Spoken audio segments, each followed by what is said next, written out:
গাজার দ্বিতীয় বৃহত্তম শহর খান ইউনিসে নতুন করে জোরপূর্বক বাস্তুচ্যুতির নির্দেশ জারি করেছে ইসরায়েল। দেশটির সেনাবাহিনী খান ইউনিসের বাসিন্দাদের হুঁশিয়ারি দিয়ে বলেছে, শহর ছেড়ে না গেলে তাদের হত্যা করা হবে। শহরটির প্রায় ৯০% এলাকা এই জোরপূর্বক বাস্তুচ্যুতির আওতায় পড়েছে। ইসরায়েলের প্রধানমন্ত্রী বেনিয়ামিন নেতানিয়াহু ঘোষণা দিয়েছেন, গাজার প্রতিটি ইঞ্চি তারা নিয়ন্ত্রণে নেবে। এই ঘোষণা স্পষ্ট করছে গাজা দখলের পূর্ণ পরিকল্পনা এগোচ্ছে তেল আবিব।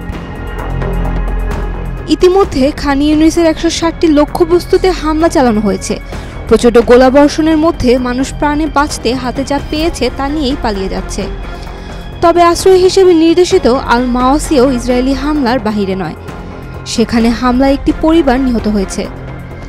ইতোমধ্যে একদিনে ৩০টির বেশি বিমান হামলায় নিহত হয়েছে অন্তত ৬০ জন। গোটা গাজা জুড়ে চলছে টানা কামান, ড্রোন ও যুদ্ধবিমানের হামলা। গাজার স্বাস্থ্য মন্ত্রণালয়ের হিসাব অনুযায়ী ইসরায়েলি আগ্রাসনে নিহত ৫৩,০০০ ছাড়িয়েছে, আহত ১,২১,০০০-এর বেশি। তবে ধ্বংসস্তূপের নিচে আটকে থাকা বহু মানুষ নিখোঁজ, ফলে প্রকৃত মৃতের সংখ্যা ৬১,০০০ ছাড়িয়ে গেছে বলে জানিয়েছে গাজা মিডিয়া অফিস। এদিকে বিশ্বজুড়ে উদ্বেগ বাড়লেও গাজা নিয়ে কার্যকর কোনো রাজনৈতিক সমাধানের ইঙ্গিত নেই। গাজাবাসীর এখন একটাই প্রশ্ন, কোথায় গেলে বাঁচা যাবে? সাইম আক্তার, ডেইলি সান।